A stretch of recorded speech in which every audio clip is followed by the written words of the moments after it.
Hi, we are Group 2 Consulting.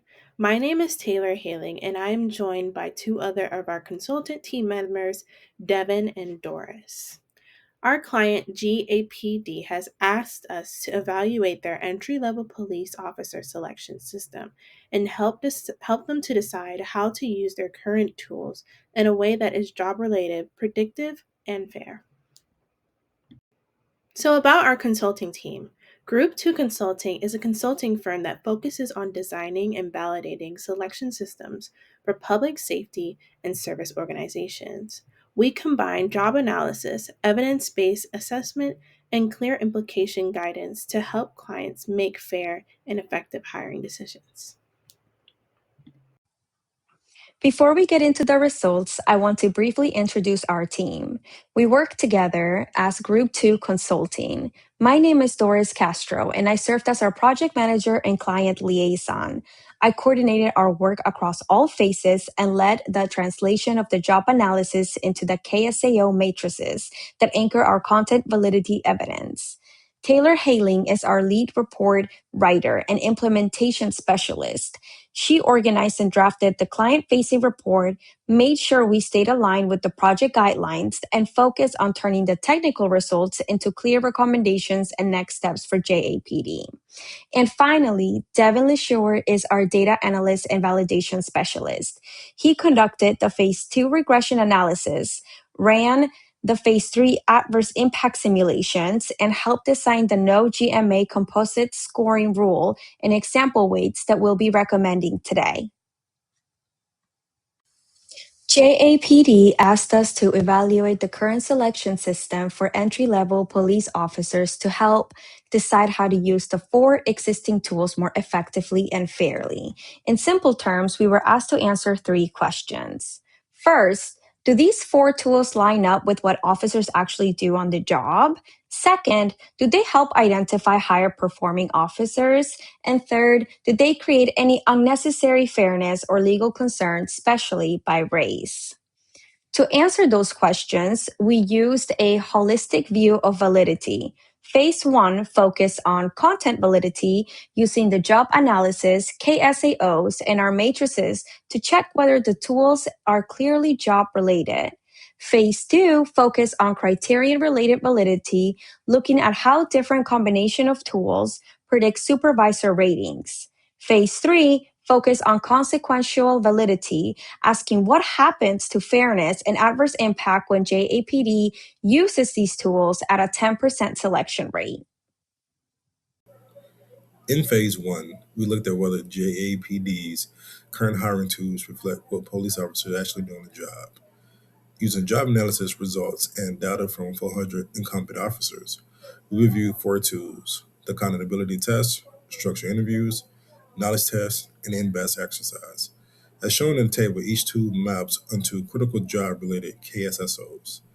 The structured interview, knowledge test, and in-basket assess applied real-world police skills, while cognitive test captures general problem-solving ability. Together, these tools provide a strong coverage of the job and demonstrate that JAPD selection system is job-related. In phase one, we examined how well the tools match the job requirements. Now in phase two, we have moved on to now looking how the tools predict performance. The goal of phase two is to examine how well the tools and the combination of tools predict supervisor rated performance. The main question of this phase is, do these tools help to predict the difference between high and low performing officers? For our data, we used 400 incompetent officers and we had four predictors: GMA, interview, knowledge of police procedures test, and in basket tests. And our outcome would be this overall supervisor rated performance. Here were our key findings.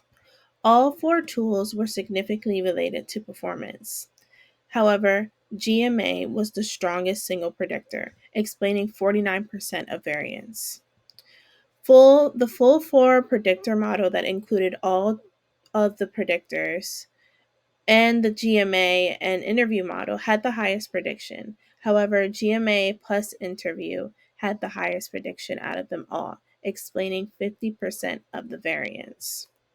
The no GMA model is weaker, however, it still explains a good percentage of the variance as well. Overall, although the no GMA model does have a lower predictive power, it's still a very useful as it uses only job specific tools. We'll examine this more in our next phases. In phase 3, we focused on fairness and legal risk. Here, we wanted to see what happens by race when JAPD actually uses each model to make hiring decisions. To do that, we treated the 400 incumbents as a hypothetical applicant pool.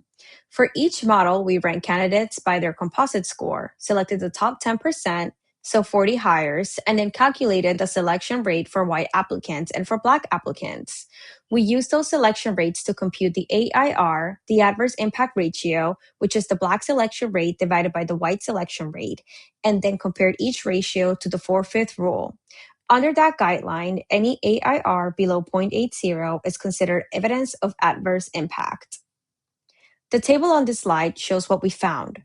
All three models have AIRs below 0.80, so every model shows evidence of adverse impact.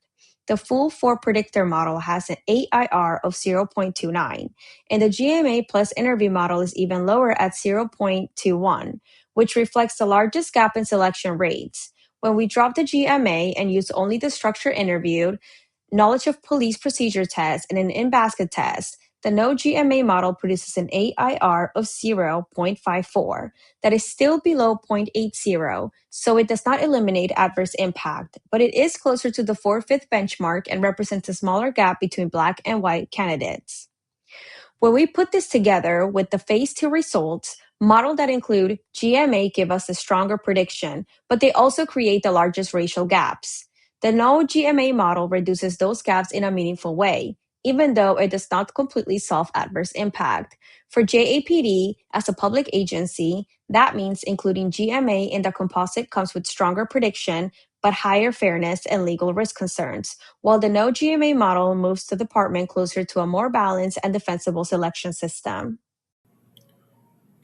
This slide compares our hire option based on two things: how well they predict job performance and how fair they are.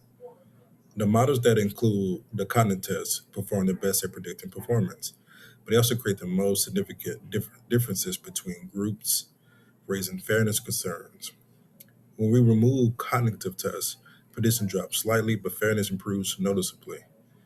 The no GMA model still uses job related tools we identified earlier, like the interview, knowledge test, and in basket exercise. Looking at prediction, fairness, and job relevance together, this model gives JAPD the best overall balance, which is why we recommend it. As my colleague Devin has mentioned, we recommend the no GMA model as it balances prediction and fairness. We would now like to provide you with tools on how to use the no GMA model. The recommended model uses three tools: structured interview, the knowledge and police procedures test, and the in basket test. GMA is no longer considered in this composite. For each hiring cycle, JAPD will convert raw scores on each tool into standardized scores within the applicant pool. That keeps the scale consistent across predictors. On the right-hand side, we have included the formula that you can use to composite scores using the standardized beta weights from phase 2. For day-to-day use, GAPD can also apply simple whole number weights that keep the same pattern. The table above shows an example. Weight of 3 for interview, 3 for the knowledge test, and 4 for the in-basket test. This reflects that in-basket test slightly weighs more. Once the composite scores are calculated, applicants are ranked ordered from highest to lowest. GAPD can make offers to top candidates based on their typical selection rate, such as top 10% of the pool In other words, higher composite scores translate directly into higher likelihood of being selected. On the next slide, we will outline how GAPD can implement this composite in a short term and what additional work can be recommended over long term. In the short term, our focus is on helping JAPD put the no GMA model in place cleanly and consistently. First, we recommend adopting the no GMA composite as the primary hiring model for entry level police officers. In practice, that means using the structured interview, the knowledge of test procedures test, and the in basket test and scoring them with the composite formula we developed for those three tools. Second, we suggest training HR staff and panel members on how to run and rate structured interviews, how to score the knowledge test and in basket, and how to calculate and record composite scores. Third, the selection documentation should be updated so that decision rules, scoring guides, and the audit trail are clear and easy to follow. Finally, we recommend that JAPD start monitoring selection rates and AIR values by race for each hiring cycle so you can see how the new model is actually performing in practice. Looking a bit further ahead, there is room to strengthen both prediction and fairness. We recommend exploring additional job-related tools such as work samples or situational judgment tests that directly target the cognitive KSAOs identified in the job analysis. And any new tool should be piloted and validated before it is used in high-stakes decisions. As new predictors are added, the composite weight should be revisited so that scoring continues to reflect both predictions and job relevance. We also suggest periodic validity and fairness reviews going forward so JAPD's selection system stays effective, fair, defensible as the job, the applicant pool, and the legal environment evolve.